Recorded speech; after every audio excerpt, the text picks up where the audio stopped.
Pse po hasin këto probleme të investimeve të diasporës në Kosovë, çka duhet të ndryshohet dhe të bashkëbisedojmë së bashku që dalim me një disa çështje konkrete. Besoj edhe kryetari i Odës Ekonomike pajtohet, po njëkohësisht që mos ja çojmë edhe mundin në kot afarezëve edhe rrjetit bizniseve që kanë ardhur këtu në Kosovë. Ju falenderojmë. Disa fjalë për departamentin nuk duhet që t'ju mundoj, sepse e dini të gjithë pse ekziston ky departament apo një ministri e diasporës, mendoj se ka shumë arsye, sepse më shumë se gjysma e Kosovës jeton jashtë vendit, prandaj ne duhet ta kemi një përkushtim të madh. Më falni se ambasadorën nuk e dia përmend ambasadorën e Gjermanisë, e cila e ka mbështetur këtë projekt, njëkohësisht edhe Gizi, dhe mbështet gjithnjë projektet konkrete apo konferencat konkrete që ka të bëjnë me investimet në Kosovë dhe diasporës. Pse ne jemi në kuadër të ministrisë i departament, sepse diaspora është e madhe, investimet janë të mëdha. Ne nuk kemi evidencë, as Besioni besoj, as Kjesa nuk ka evidencë se sa afaristë nga diaspora kanë investuar. Për të bërë këtë, ne së bashku me rrjetin e bizniseve, ja ka përpiqem që ta bëjmë një bazë të dhënave dhe me Kjesën dhe me ambasadat tona kudo që janë. Pra është shumë e nevojshme. Diaspora shqiptare, kosovare, ka nevojë të ketë një përkujdesje më të madhe. Kjo nuk bën në kundërshtim me Kjesën. Bashkëbisedojmë së bashkut, i marrim problemet dhe i diskutojmë dhe mundohem të shqyrtojmë sa më shpejt që është e mundshme. Pra jemi një ulë lidhëse mes juve dhe qeverisë së Kosovës.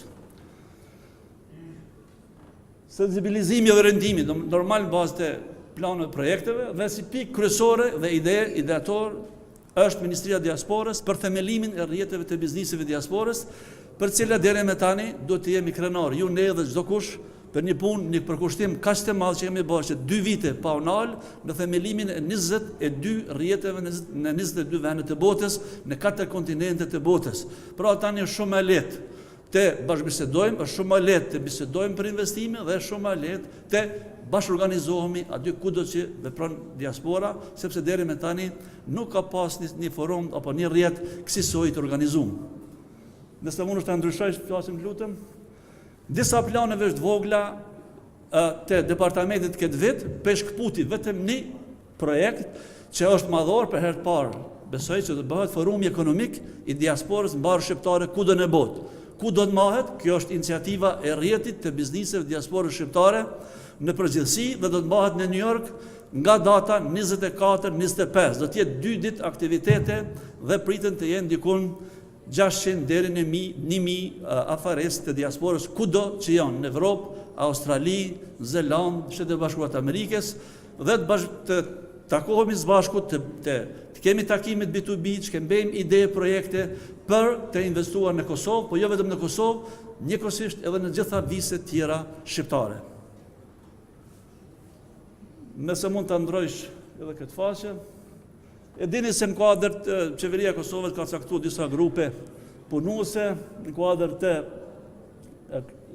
Këshillit Kombëtar për Zhvillim, një ndër grupet kryesore që për tërheqjen e investimeve diasporës udhëheqet nga ministri Balon Morati dhe besom që ka bën një punë të shkëlqyer së bashku me neve, me këtë stafin aty në ministri për ankesat, kërkesat, lutjet dhe të jem sa më afër me juve. Nuk duhet tani t'ja bëj rrafsh se çdo gjë ka shku marrë, nuk është e vërtet. Kemi pas shumë ankesa, shumë probleme, për të cilat jemi mundu me mishë me shpirt, me një përkushtim të madh t'i kryjmë. Normal, kur thëmë t'i kryjmë së bashku me ndihmën e institucioneve tjera, Ministrisë Tregtisë, Kjesës, Odave Ekonomike Gjermane, Amerikane dhe gjitha të tjera që investojnë. Pra, nuk dëshirojmë, as unë si person, si pjesëtar i diasporës që jam, nuk isha pas dëshirë, që tha një tutje, as një afares nga diaspora jonë, që shprej gatishmërin, ka një plan të vetin, të punsoj njerëz, vajza, djemë të rija, në Kosovë, të kthehet nga Kosova në diasporë. Besoj se është momenti ma vendimtar, ma kyçe, tani tutje, t'i hapim syt dhe t'i hapim dyert, që t'jemi pranë këtyre investitorëve dhe mos t'i lejmë të shkojnë mas apo pritëzo me shku në Maqedoni apo në vende tjera. Besoj që do ta kemi edhe ndihmën edhe kryetarit të asociacionit të komunave, po gjithë qeverisë e Kosovës, se tani tuti duhet jemi të gjithë të mobilizuar, sepse të diaspora duhet të ketë një përkrahje të madhe. Këto janë lista e disa 22 vendeve të botës ku themeluar rrjetet e bizniseve, pjesa e madhe dini, por sa për informacion ta keni. edhe një faqe tjetër, atër me këto kisha përfundu. Duke dashur që pas panelit të dulemi, pastaj që të bashkëbisedojmë së bashkut me juve, jo vështrim këtu, po të bashkëbisedojmë me afaristët që kanë shpreh gatishmërinë të investojnë, me problematikat që kanë dhe së bashku të shijojmë të zgjidhim këtë çështje.